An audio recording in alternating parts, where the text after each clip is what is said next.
नमस्ते स्टूडेंट्स। मेरा नाम है वरुण शर्मा। स्वागत है आपका मेरे इस यूट्यूब चैनल कारगिल संस्थान में। आज मैं अपनी फिजिक्स की क्लास को आगे बढ़ाते हुए बात करूंगा बल के बारे में।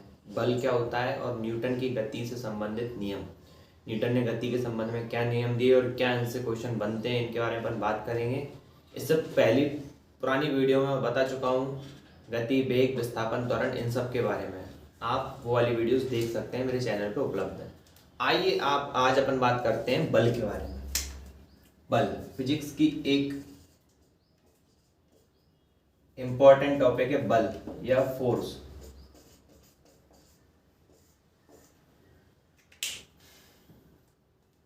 बल क्या होता है, सिंपल सी भाषा में समझा दूं तो बल एक ऐसा कारक है, बल वह कारक है जो किसी वस्तु की अवस्था में परिवर्तन करता है, परिवर्तन करने का प्रयत्न करता है। यानी कि या तो परिवर्तन कर ही देगा या परिवर्तन करने का प्रयत्न तो करेगा, भले परिवर्तन हो चाहे ना हो। जैसे कि किसी ट्रैक्टर में एक व्यक्ति धक्का दे रहा है पर वो ट्रैक्टर हिल भी नहीं रहा है, पर इसका मतलब ये नहीं है कि वो व्यक्ति ट्रैक्टर में धक्का या दम नहीं लगा रहा है या बल नहीं लगा रहा है। बल तो लगा रहा है पर ट्रैक्टर की अवस्था में परिवर्तन नहीं हो रहा, तो इसका मतलब थोड़ी वो बल नहीं लगा रहा है, बल लगा रहा है। तो हम क्या बोलेंगे, बल वह कारक है जिसके द्वारा वस्तु की अवस्था में, वह कारक है जो या तो वस्तु की अवस्था में परिवर्तन कर दे या परिवर्तन करने का प्रयत्न करे। इसका ऐसा ही मात्रक होता है न्यूटन।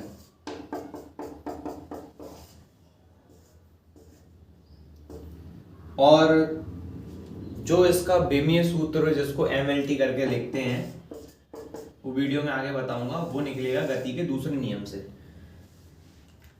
अब बल तो समझ में आ गया कि भैया ऐसा कारक है जो या तो वस्तु की अवस्था में परिवर्तन कर दे या वस्तु की अवस्था में परिवर्तन का प्रयत्न कर दे। पर वस्तु की अवस्था में परिवर्तन हो या ना हो, ये डिपेंड करता है बल के ऊपर कि कितना बल लगाया गया। पर बल तो लगाया गया है। अब बल भी दो प्रकार का होता है।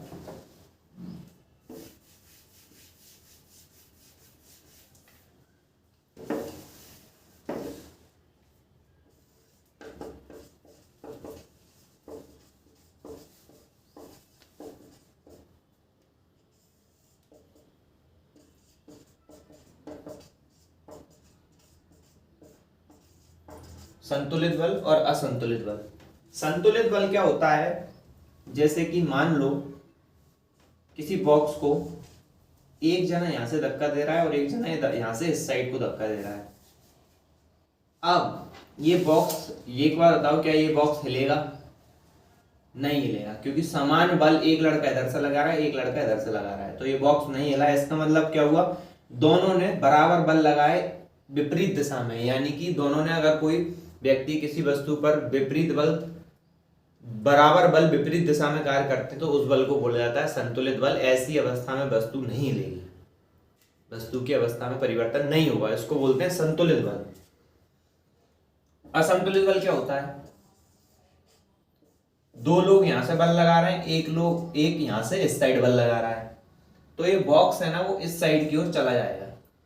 तो यानी कि किसी एक ओर से ज्यादा बल लग रहा हो, दूसरी ओर से कम बल लग रहा हो, ऐसी स्थिति में कौन सा बल कार्य करेगा? असंतुलित बल। असंतुलित बल के प्रभाव में ही वस्तुएं गति करती हैं। बिना असंतुलित बल के प्रभाव में वस्तु अपनी जगह से नहीं हिलेगी। संतुलित बल के प्रभाव में भी वस्तु गति करती है, लेकिन संतुलित बल के प्रभाव में गतिमान वस्तु एक बार जो गति कर गई वो एक समान वेग से चल पाएगी संतुलित बल के प्रभाव से। अगर उस वस्तु पर संतुलित बल, जैसे कि मान लो आपने साइकिल चलाना स्टार्ट किया, अब आपने साइकिल की गतिमान अवस्था प्राप्त हो गई, आपने स्पीड पकड़ ली 15 किलोमीटर प्रति घंटे की। अब ये 0 से 15 पे लाने में आपने असंतुलित बल लगाया होगा।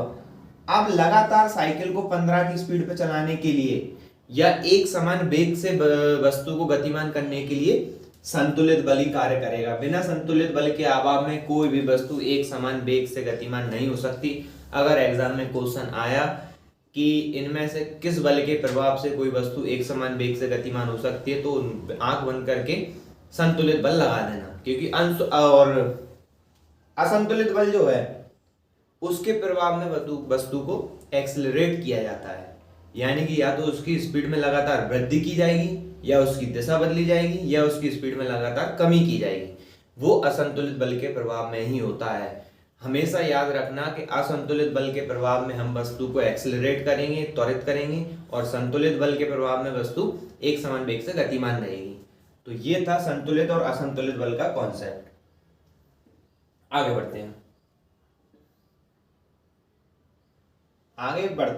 तो आगे अब देखते हैं अपन गति के नियम। बल सबको समझ में आ गया होगा। एक और चीज मैं बल के बारे में बता दूं कि बल जो है ना वो सदिश राशि है। सदिश राशि है यानी कि बल हमेशा किसी न किसी दिशा में लगेगा ही, आपको बताना ही पड़ेगा कि बल इस दिशा में लग रहा है। तो बल एक सदिश राशि है जिसको व्यक्त करने के लिए परिमाण के साथ साथ दिशा की भी आवश्यकता होती है। ऐसी राशि सदिश राशि कहलाती है और बल एक सदिश राशि है।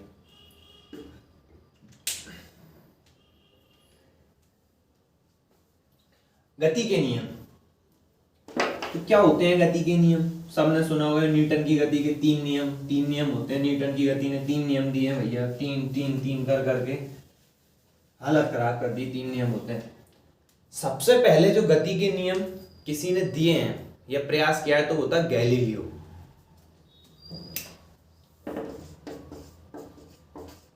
गैलीलियो ने एक प्रयोग किया। पहले तो गैलीलियो के बारे में बता दूं, गैलीलियो जो था इटली का वैज्ञानिक था। पीसा शहर में इसका जन्म हुआ था लगभग 16वीं शताब्दी में। 16वीं शताब्दी में जन्म हुआ। ये बनना चाहता था गणितज्ञ। इसके पिताजी ने उसको बनाना चाहा डॉक्टर।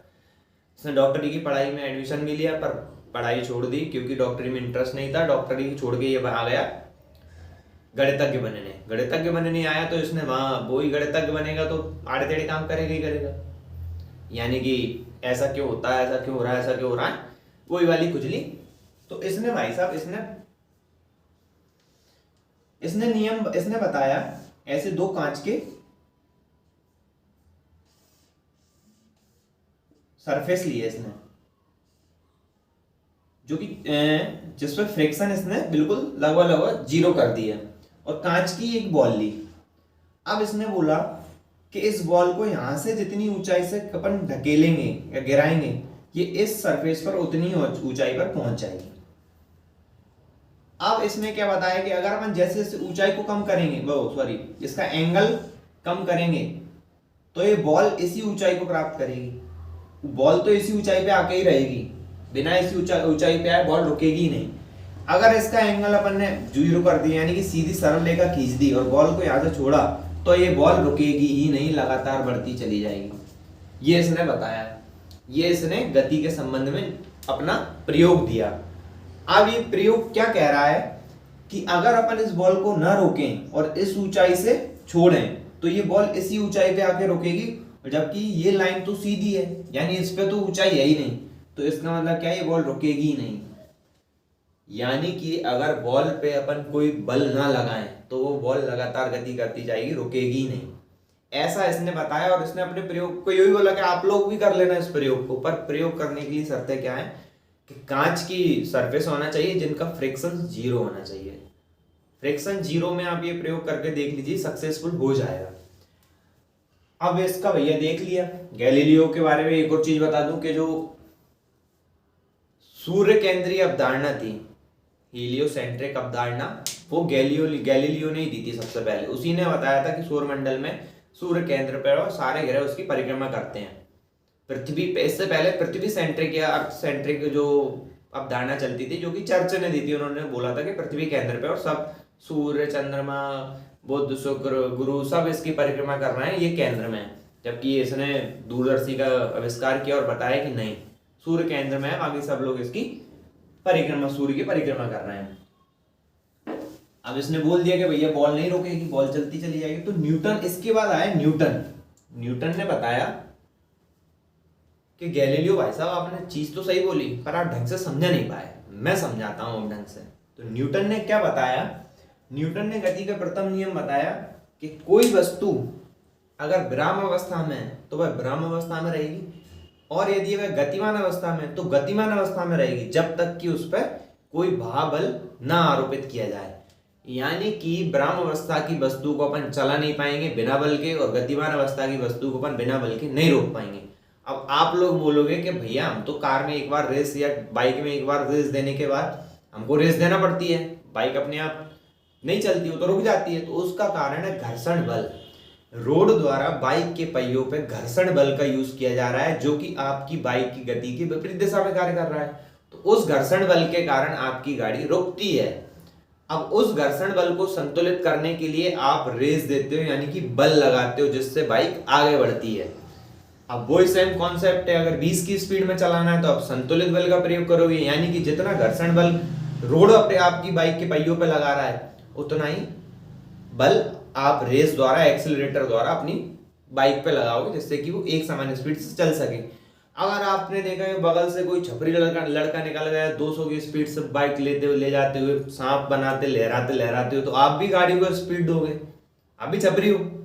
नहीं होगे तो नहीं दोगे, आराम से चलाओगे। अगर आप अपनी बाइक को स्पीड दी तो आपने बाइक पे लगाया असंतुलित बल।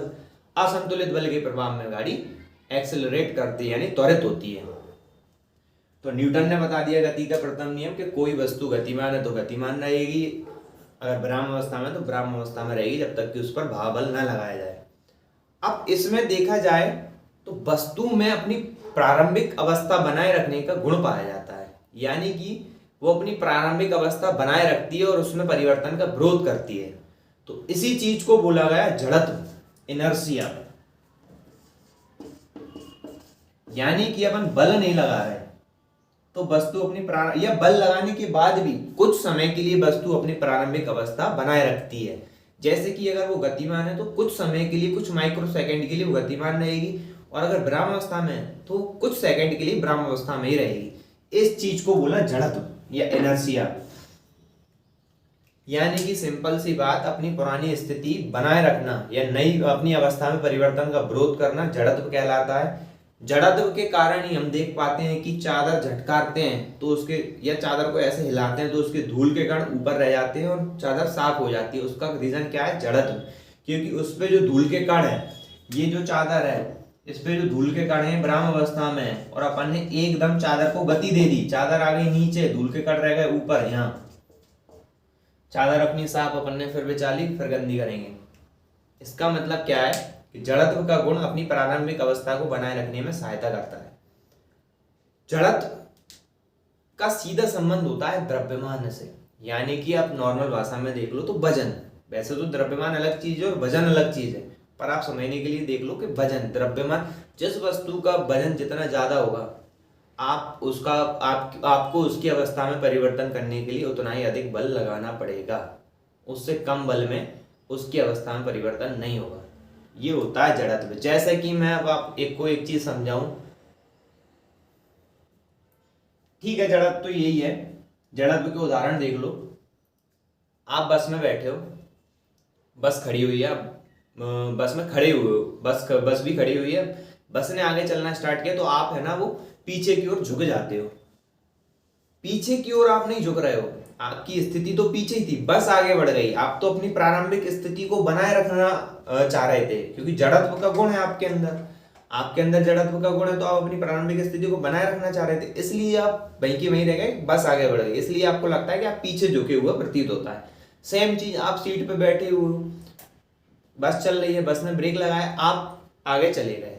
इसका रीजन क्या है कि आपका जड़त्व यानी स्थिति गतिमान थी, बस रुक गई, पर आप तो अभी भी कुछ समय के लिए गतिमान स्थिति में ही रहे, उसको बोलते हैं जड़त्व। आपने विरोध किया रुकने का, आप तभी तो आगे बढ़े, इस चीज को बोलते हैं जड़त्व। इसके उदाहरण है, मोड़ पर कार मुड़ती है तो अपन इस साइड हो जाते हैं, कार में बैठे हुए आदमी, क्योंकि वो कार पहले सरल रेखा में गति कर रही थी, अब वो कार मुड़ी, यानी कार ने टर्न लिया, दिशा बदली, प्रारंभिक स्थिति को बदला, पर आप में जड़त्व है, आप अपनी प्रारंभिक स्थिति को बदलने का विरोध कर रहे थे, तो आप थोड़ा झुके हुए लगता है आपको, थोड़े समय बाद आप भी उसी स्थिति में जाते हो, तो इस चीज को बोलते हैं जड़त्व। इससे आगे बढ़ते हैं अपन।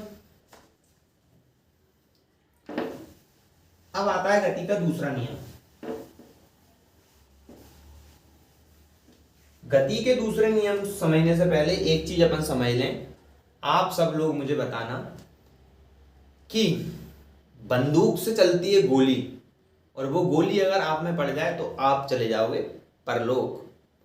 अगर वही गोली मैं हाथ से फेंक के आप में मारूं तो आप इसी लोक में रह जाओगे, यानी आप नहीं मरोगे, और बंदूक से निकलेगी तो आप मरोगे। इसका रीजन क्या है? कि सर जो बंदूक से निकल रही है गोली,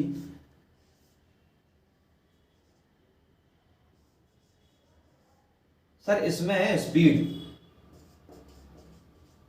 स्पीड या मैं बोल दूं बेग, बेग इसका है बहुत ज्यादा। और जो सर मैंने हाथ से फेंकी है गोली, सर इसकी स्पीड है कम, यानी कि स्पीड का खेल है। अब चलो मैं फिर दूसरा, मुझे तो आपको परलोक पहुंचाने है तो मैं दूसरा उदाहरण देता हूं। अब मान लो इतना बड़ा पत्थर मैंने आप में अपने हाथ से फेंक के मार दिया, तो आप परलोक चले जाओगे। जबकि स्पीड तो गोली से भी कम थी, गोली तो मैंने अपने हाथ से ज्यादा स्पीड से फेंकी थी, इसको तो मैं अपने हाथ से ज्यादा स्पीड से फेंक भी नहीं पाऊंगा, मैंने ऐसा करके आप में मार दिए, तो आप परलोक जा सकते हो। अब ये पत्थर गोली से चलेगा नहीं, अब ये तो कम स्पीड में भी आपको मार रहा है, इसका रीजन क्या है? तो भैया मेरे से आप सोच रहे होगे कि सर इसकी स्पीड बहुत ज्यादा है और इसका वजन बहुत ज्यादा है, तो सर वजन के कारण हम मर जाएंगे, इसकी स्पीड के कारण मर जाएंगे। यानी कि वस्तु में वजन यानी कि द्रव्यमान और वेग दो ऐसी राशियां हैं जिनके कारण चोट लगने का या उसमें गति या द्रव्यमान के कारण वस्तु में एक अलग ही एनर्जी आ जाती है। या फिर अपन बल लगाएं तो कम द्रव्यमान की वस्तु से भी ज्यादा डैमेज कर सकते हैं, और अगर हल्की सी स्पीड ज्यादा द्रव्यमान वाली वस्तु को भी दे दें तो उससे भी ज्यादा डैमेज कर सकते हैं। यानी कि द्रव्यमान और स्पीड का संबंध है। ऐसा समझ लो कि ट्रक खड़ा है, खड़े ट्रक से आपका एक्सीडेंट नहीं हो सकता, पर वही ट्रक अगर 5 की स्पीड में भी आपको टक्कर मार दे तो आप अस्पताल तो चले जाओगे, भले मरो ना, पर खड़े ट्रक से तो कुछ नहीं होगा। तो यही कॉन्सेप्ट है। इसी कॉन्सेप्ट से एक चीज निकल के आती है जिसको बोलते हैं संवेग या मोमेंटम। क्या होता है ये? द्रव्यमान और वेग के गुणनफल को बोलते हैं संवेग। यानी कि वस्तु में द्रव्यमान और वेग के कारण विशेष गुण आ जाते हैं, विशेष एनर्जी आ जाती है। अगर किसी बहुत बड़े द्रव्यमान की वस्तु को हल्के से भी वेग से आप फेंकोगे तो वो डैमेज ज्यादा कर सकती है, और बहुत कम द्रव्यमान की वस्तु को ज्यादा स्पीड से फेंकोगे तो भी वो ज्यादा डैमेज कर सकती है। तो इस चीज को बोला गया संवेग। अब ये संवेग मैंने क्यों बताया? क्योंकि न्यूटन की गति का द्वितीय नियम संवेग से संबंधित है। क्या बोल रहा है द्वितीय नियम? अब संवेग तो हर वस्तु में होता है।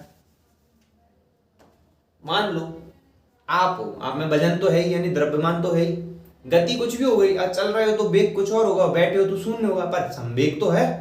तो संवेग तो हर वस्तु में होता है। तो न्यूटन ने गति का नियम में दूसरा नियम में क्या बताया कि अगर अपन किसी वस्तु पर बल लगाते हैं तो बल के कारण वस्तु के संवेग में होता है परिवर्तन। तो वो उसी परिवर्तन को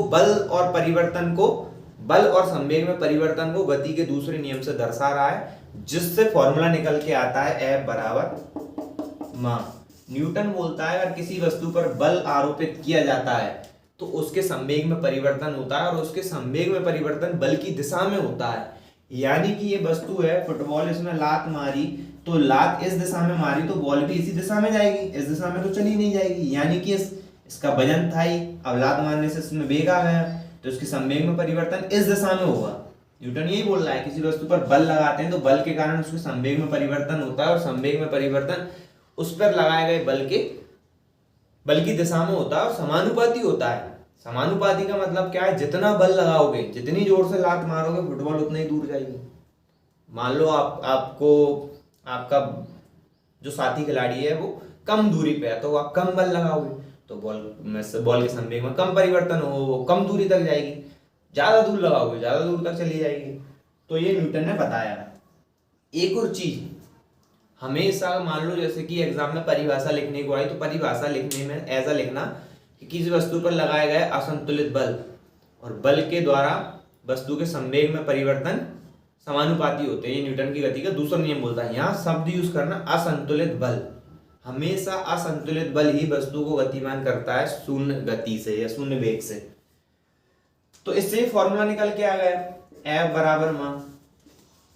सर ये तो आ गया, हमें क्यों पढ़ा रहे हो, क्या जरूरी है? तो मैं आपको बताता हूँ ये इसलिए जरूरी है क्योंकि कुछ पेपर में एक सवाल आता है कि क्यों क्रिकेट की फील्ड में कैच लेता हुआ खिलाड़ी अपने हाथ को पीछे करता है। उसका कारण सिर्फ और सिर्फ यही है, वो संवेग में परिवर्तन की दर को कम कर रहा है। यानी कि बॉल हवा से आ रही है, खिलाड़ी ने शॉट मारा, बॉल ऊपर गई, ऊपर से नीचे आ रही है, ऊपर से नीचे बॉल आ रही है, तो बॉल का द्रव्यमान है ही, बॉल में स्पीड है ही। बॉल का अगर संवेग, अब कुछ ना कुछ संवेग तो होगा, संवेग में परिवर्तन हो रहा होगा। अगर मैं बॉल के संवेग में परिवर्तन को शून्य कर दूं एकदम 1 सेकंड में, तो वो बल मेरे हाथों में ट्रांसफर हो जाएगा और मेरे हाथों में आ जाएगी चोट, कैच भी छूट सकता है।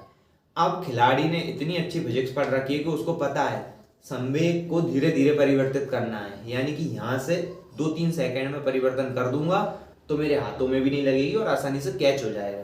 तो वो यहाँ से बॉल को टच करके यहाँ तक हाथ ले आता है, ताकि संवेग में परिवर्तन धीरे धीरे आके यहाँ शून्य हो जाता है। तो इसलिए अब आपको संवेग और न्यूटन की गति का दूसरा नियम पढ़ना जरूरी है कि संवेग में परिवर्तन अगर एकदम करोगे तो फिर डैमेज होने का चांस रहेगा, अगर उसकी दर को कम कर दोगे तो डैमेज होने का चांस कम रहेगा।